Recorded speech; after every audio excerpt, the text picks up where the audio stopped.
Hey y'all, we are finally back again. It has been a ride, a rough journey, but I'm finally back in front of the camera and ready to share a new story with you guys. So on this installment of Snapped In Skincare, also known as Clean Skin Dirty Deeds, we'll be talking all about Mrs. Terry Gilbert and how she earned the name the Black Widow. So if you want to hear Terry's story, stay tuned.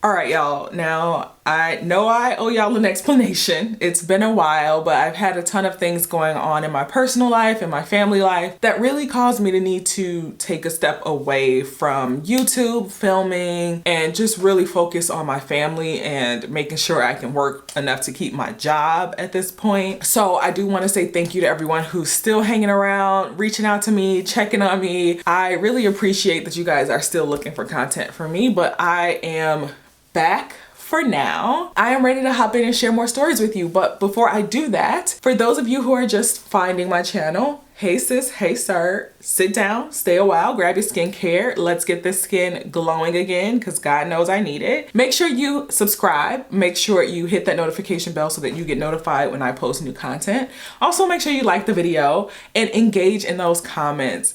I have been absent from the comments again for the aforementioned reasons, but I will be back in those comments now. So let's engage, let's build this community, let's have these conversations about these cases, y'all, and the impacts that it has on our communities. Thank you to everyone who's hanging out. New viewers, stick around. Let's get into the story. In 1974, Terry was a registered nurse who was recently widowed, and she was looking to move to Albuquerque, New Mexico for a fresh start in life. Once she got to Albuquerque, she decided that she was going to open her own kind of healthcare consulting firm that she ran out of her home. Her business was very successful, and she did so well that she was able to buy her dream home in Albuquerque, New Mexico. Now, a few months later, she met the man of her dreams, and his name was Gene Gilbert. Gene was a Vietnam vet, and he was also a very established attorney. But they fell in love very quickly. Things moved fast. They were always out on the Albuquerque scene,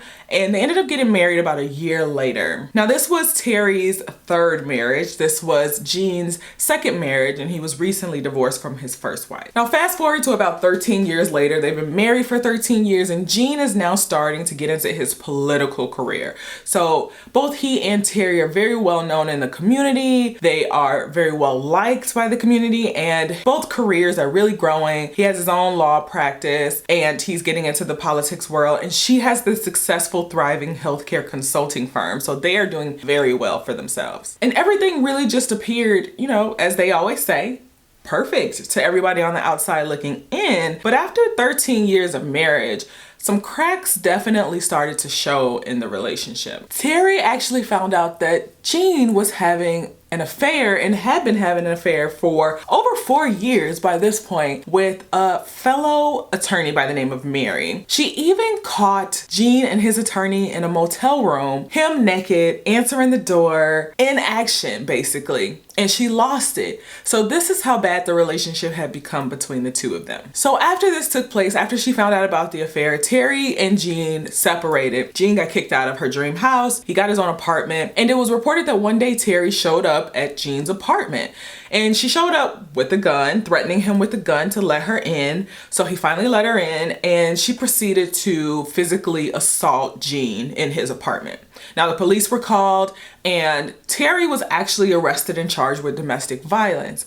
Gene, however, later dropped those charges. Now, shortly after all of this was taking place, Terry decided it was time to file for divorce. But the couple talked, and Terry started to have second thoughts about the divorce, and Gene was doing the best job at convincing her that he could change. He would end the affair as he promised, and they could get back together and have a great relationship again. Or so she thought. So she decided that, okay, maybe I'm not gonna divorce him. Let's get back together. She allowed him to move back into her home. Come to find out, he never stopped the affair.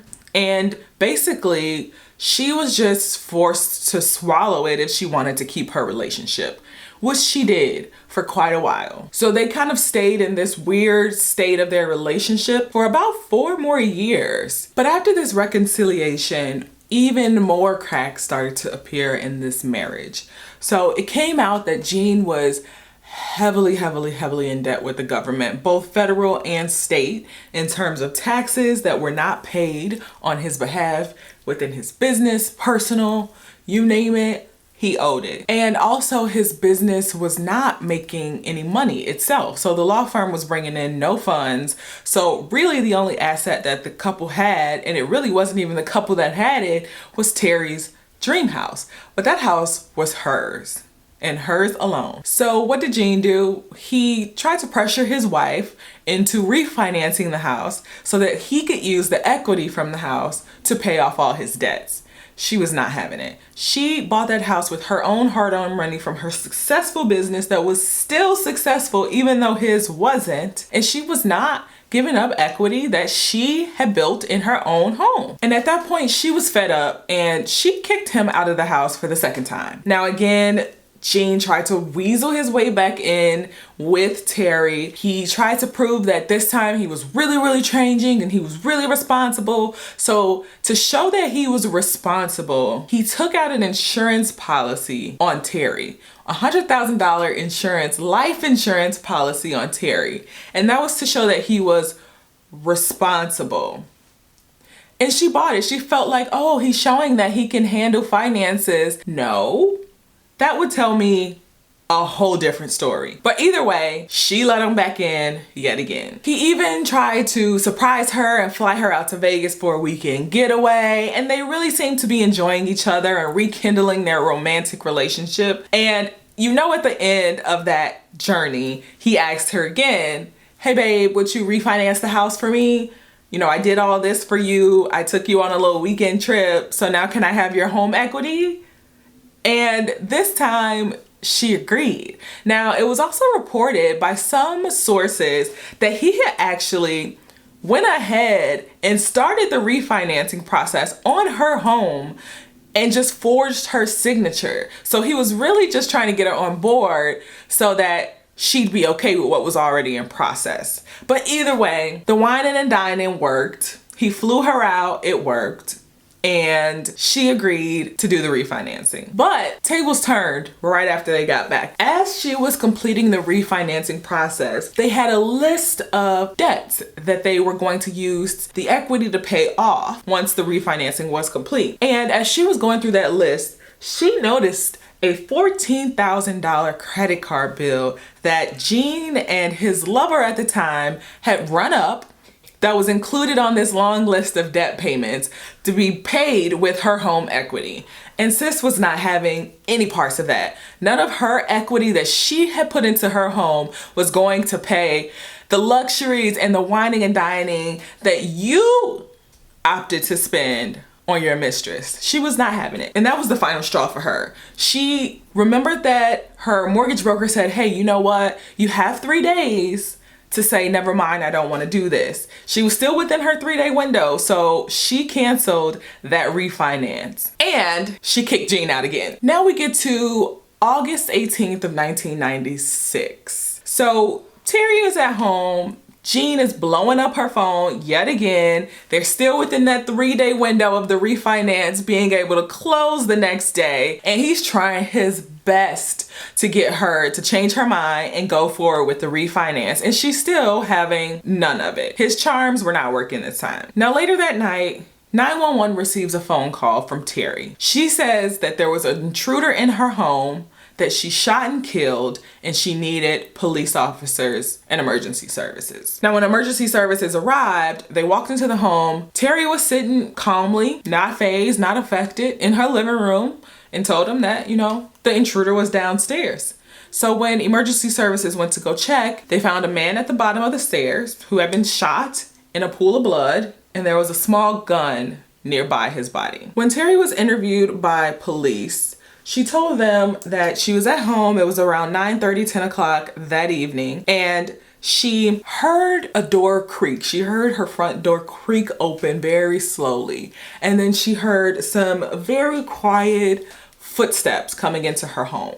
So when she heard that, she said that she hopped up, she went into the kitchen, grabbed her gun, and then she ran into the basement where there was a area that had a clothing rack with clothes hanging on it, and she hid behind the clothing rack waiting to see if the intruder was going to come into the basement. And she said she heard footsteps leading towards the basement, down the stairs in the basement. And she said she called out and she warned the intruder that she had a gun, she would shoot, and to please stop. When the intruder didn't stop, got about 5 or 6 feet within her space, distance from her, and she shot 3 times, according to Terry, and she ran upstairs and called the police. Now, that man that Terry shot was her husband, Gene Gilbert. Now, police did not believe Terry's story one bit. So they went back to her home, the crime scene, to try to test out the story that she had told. So the first thing that they checked was her front door. They wanted to know if the front door actually made noise when you opened it. Slowly, quickly, if it made noise whatsoever when you opened it. And what they found, according to police, is that her door made no noise at all. They also went into her home office and sat where she said she was sitting, which was at her desk. And you could clearly see Gene's truck from where she was sitting. So to them, there was no way that she thought that it was an intruder. She had to have known that it was Gene coming into her home. They also went down to the basement to check the area where she said she hid behind the clothing rack. According to them, there was no disturbance in that area, so it didn't look like she had hid in that area whatsoever. They also found wet clothes in the dryer.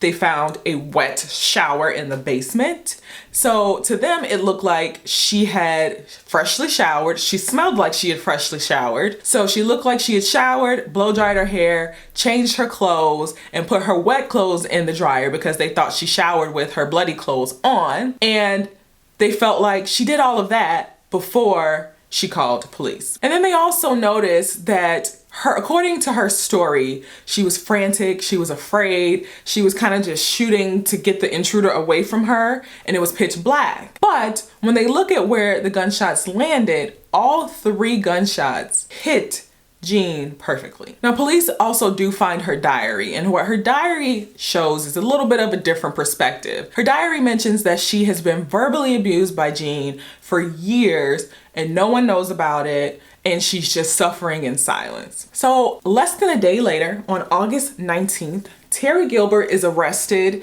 for first-degree murder and for tampering with evidence. She now faces up to life without the possibility of parole. Now, shortly after she's arrested, some more information comes out on Terry. What we find out is that back in 1974, before she decided she needed to start a new life in Albuquerque, she was married before to a man by the name of Stephen Hotchkiss. It was said that he was very abusive to Terry. And in this instance, when he came into the home, they lived in a trailer together, he came into the home with a homemade lead-filled blackjack and attacked her. Basically beat her, severely beat her. And according to Terry, she ran and grabbed her gun and she shot him. So for them, it was a clear case of self-defense. When they presented it to the grand jury after she had gotten out of the hospital from all of her severe injuries from the beating, the grand jury agreed that it was self-defense in this instance. But either way, with this now being her second husband, Gene,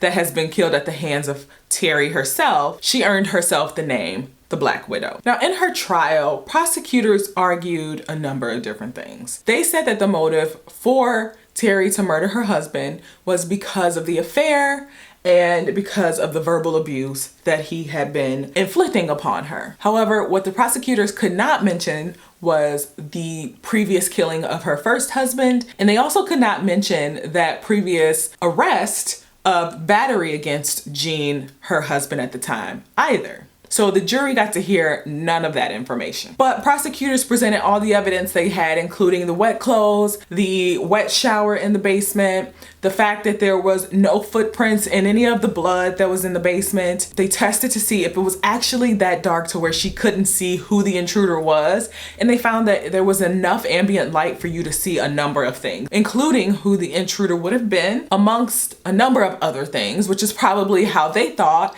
she avoided the pools of of blood to get upstairs and didn't step in anything. Now, the defense, on the other hand, painted a different picture. They said if anyone had any motive to want to kill their spouse, it was actually Gene and not Terry. They said Gene needed money and Terry wouldn't give it to him. He also took out that $100 life insurance policy on his wife, which would have given him the money to pay off the debts. It just felt to them that she had less of a motive to get rid of her husband when she was the successful one. She had the money. She was moving on with her life. She had the home. She had no reason to kill him. There was also a police officer that actually testified, technically for the prosecution, but when cross-examined by the defense, he was able to let the jury know that they did test the shower, the drain. They tested the clothes that were in the dryer that were still wet. And they found that none of this stuff had any blood evidence on it whatsoever. There was also a neighbor that testified about the time that she heard the shooting and the time that it took for the police to arrive after the shooting was heard. So what this neighbor said was that it only took about 5 to 6 minutes after she heard the shots fired to hear police sirens at her neighbor's home. So to defense, it felt like that's not enough time for you to take a shower, change your clothes, blow dry your hair, and then call police and then have the police get there. No way that's enough time, according to the defense. And when asked, Terry said that yes, the shower should have been wet in the basement because the shower head leaks all the time. As for the stuff that was in the dryer that was still wet, she had just done a fresh load of laundry and that's where those clothes came from. And as far as her smelling like she had just took a shower, she said, yeah, I had just taken a shower earlier that evening, so I should have smelled fresh. Now, she had also mentioned that the neighborhood that they were in was not the safest neighborhood. She had bars on her windows and doors, which for me was a little bit strange and a conflicting fact because she called it her dream home, but it was in a bad neighborhood. But either way, it had been reported that her home or her car had been broken into about 9 separate times prior to this intruder situation. So to the defense, she was rightfully afraid of having an intruder come into her home. According to the defense, Gene had actually entered the home with an untraceable gun, and his plan was to actually kill his wife, and not that Terry was planning to kill Gene at all. But the trial lasted for about 3 weeks, and on June 5th of 1998, the jury found Terry not guilty of the murder or evidence tampering in the case of Gene Gilbert. Now, according to this special prosecutor on the case, he said that as soon as the verdict was read, through her tears of crying, of joy, she looked up at him and she winked and kept moving. And he said he'll never forget it. So to him, that was her signal that she had gotten away with it again. And in fact, Gene's ex-wife, his first wife, and his daughter were both in court, and you can hear the ex-wife scream to Terry, "You got away with it again, didn't you?" And that was pretty much the sentiment of everyone that was in that courtroom that day. Terry has since obviously moved out of Albuquerque, New Mexico, and New Mexico altogether.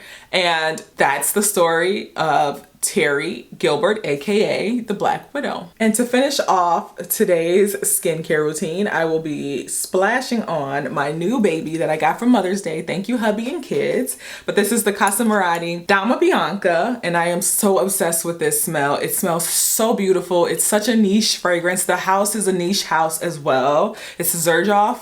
And it is a beautiful fragrance. I bought a few more other from the same fragrance house and I'm obsessed with it. Let me know if you guys have tried this fragrance. Let me know your thoughts, if you love the house, what you feel about niche fragrances.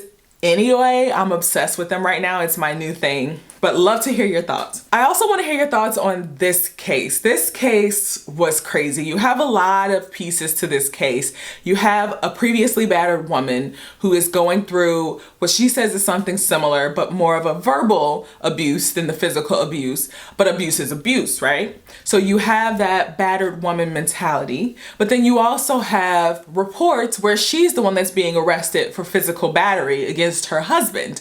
So there's two things that are kind of pulling. Is it Is it her being afraid of being battered again, being attacked again? Or is it her not wanting to go through another divorce? Maybe she found out that he forged the paperwork on her house to be refinanced and she wasn't having it. She had put up with years of an affair that he did not care to end, even after he promised to and forced her to accept.